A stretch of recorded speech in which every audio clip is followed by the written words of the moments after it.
អូខេបងប្អូនឃើញ like កើនអត់ថ្ងៃនេះខ្ញុំនឹងចែកម្លែកបងប្អូនពីពិធីដើម្បីកើន like តោះយើងចាប់ផ្ដើមចូលមើលវីដេអូទាំងអស់គ្នា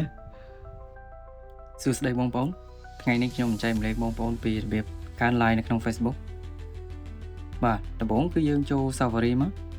ហើយបងប្អូន search ពាក្យមួយថា kxbooster.com បាទនេះគឺជា website របស់ខ្មែរយើងហើយបន្តមកទៀតបងប្អូនបើមិនទាន់មាន account ទេយើងអាចនឹងចុច sign up ពីលើមកហើយយើងវាយ username last name ជាមួយ first name បាទហើយបំពេញ email address មកហើយបងប្អូនវាយ password មក password វាយ2ជាន់ដូចគ្នា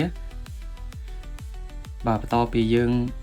បង្កើត account រួចរាល់ហើយយើងចាប់ផ្ដើមចូលមក login មកបាទពេលដែលយើង login នេះបងប្អូនវាយ email ជាមួយ password ដែលបានបង្កើតបាយមិញនេះដូចខ្ញុំមាន account ស្រាប់ហើយខ្ញុំគ្រាន់តែ scan Face ID ទៅវានឹងចូលស្រាប់មក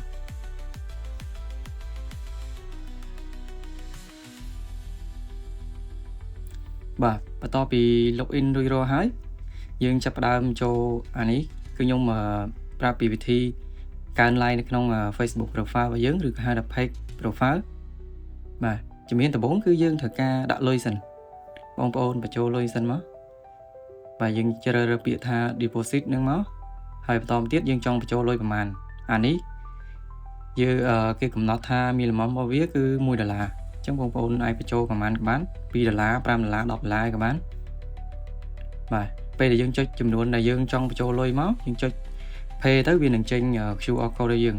ហើយបន្តមកទៀតយើង screenshot អាហ្នឹងមកយើងចូលមក pay ទៅក្នុងរយៈពេលប្រហែលពី2ទៅ3នាទីគឺលុយវានឹងចូល account KX Booster របស់បងប្អូនហ្នឹងហើយបាទនេះខ្ញុំបញ្ចូល$2បងប្អូនមើលខាងលើហ្នឹងមកវាលោត$2បាទបន្តមកទៀតដើម្បីកើន live Facebook យើងចុចនៅលើអាកន្លែង icon ពីលើហ្នឹងណា icon Facebook ពីលើហ្នឹងហើយខាងក្រោមកន្លែងហ្នឹងយើង select យកថា Facebook profile follower បងប្អូន select យក Facebook profile follower មកតមកទៀតកន្លែង service ហ្នឹងគឺយើងយកបើវាមានតែមួយទេអញ្ចឹងយើងយកអាហ្នឹងមកតមកទៀតបើបន្តមកទៀតបងប្អូន copy link របស់ Facebook profile របស់យើងមកយើងដាក់ចូលក្នុងហ្នឹងមកកន្លែង description ហ្នឹងយើងមិនបាច់បំពេញទេហើយនេះគឺជាចំនួនកន្លែងក្រោមហ្នឹងគឺជាចំនួន like ដែលយើងចង់បានគឺជាចំនួន follow ហ្នឹងនេះខ្ញុំចង់បាន1000បាទហើយនេះចំនួន1000 follower ហ្នឹងគឺវាត្រូវការចាយអស់$1.86 បាទតមកទៀតបងប្អូនចុច confirm មកហើយក្នុងរយៈពេលតែខ្ទង់ពី4ម៉ោងទៅ5ម៉ោង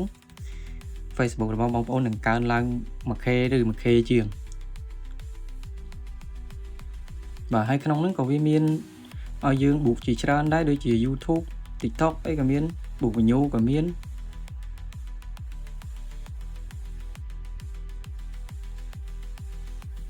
បាទហើយវីដេអូរបស់ខ្ញុំមានតែប៉ុណ្្នឹងទេអរគុណបងប្អូនដែលបានតាមដានទស្សនាកុំភ្លេច like share follow ផងអរគុណ